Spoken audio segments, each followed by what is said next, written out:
តែអ្វីសំខាន់គឺខ្ញុំបង្ហាញអំពីរបៀបនៃការបាញ់ធ្វើខ្វែកគឺគេបាញ់បែបនេះបាទគ្រប់ជម្រាបសួរពុកម៉ែបងប្អូនពេលនេះគឺខ្ញុំចូលនៅផ្ទះតាទុងជ័យត្រីសូហើយនៅក្នុងវីដេអូនេះខ្ញុំបង្ហាញអំពីធ្នូខ្វែកទៀតហើយដែលខ្ញុំមាន5គ្រាប់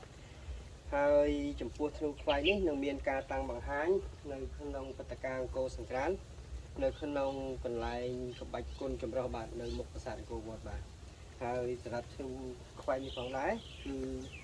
ជាទម្រង់បលាយកាត់ទេតើតើវាជាមួយនឹងទម្រង់ពីខាងចុងនៃដងធ្នូសងខាងហ្នឹងគឺតកតងជាមួយនឹងធ្នូកងទ័ពខ្មែរបុរាណប៉ុន្តែតកតងគ្នាជាមួយនឹងប្រឡោះកណ្ដាលដែលជាផ្លូវនៃក្របនេះហើទៅអញ្ចឹងគឺលក្ខណៈបែបស្រស់ទេបាទប៉ុន្តែអ្វីសំខាន់គឺខ្ញុំបង្ហាញអំពីរបៀបនៃការបាញ់ធ្វើខ្វែកគឺគេបាញ់បែបនេះហើយគេក្លែងទៅគឺកន្លោះបន្តិចបាទអញ្ចឹងខ្ញុំក៏មិនដឹងថា5គ្រាប់នេះខ្ញុំបាញ់ត្រូវដែរឬអត់ហើយត្រូវគ្រាប់ទីប្រមាណទេបាទអញ្ចឹងសូមទស្សនាទាំងអស់គ្នាបាទ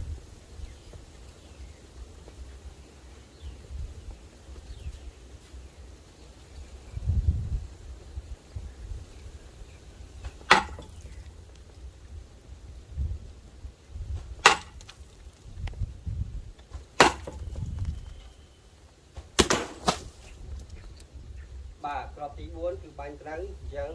សល់តែមួយគ្រាប់ហើយក្នុងវីដេអូនេះខ្ញុំសង្ឃឹមថាពុកម៉ែបងប្អូនបានជ្រាបខ្លះអំពីធ្នូខ្វែកខ្មែរបុរាណរបស់យើងបាទអញ្ចឹងជាចុងក្រោយខ្ញុំបាទទិលចាន់លីនសូមលំអរកាយគោរពជម្រាបលាជួបគ្នានៅវីដេអូក្រោយហើយក៏ដូចគ្នាផងដែរជួបគ្នានៅក្នុងព្រឹត្តិការណ៍អង្គរសង្ក្រាន្តឆ្នាំ2025ខាងមុខនេះបាទ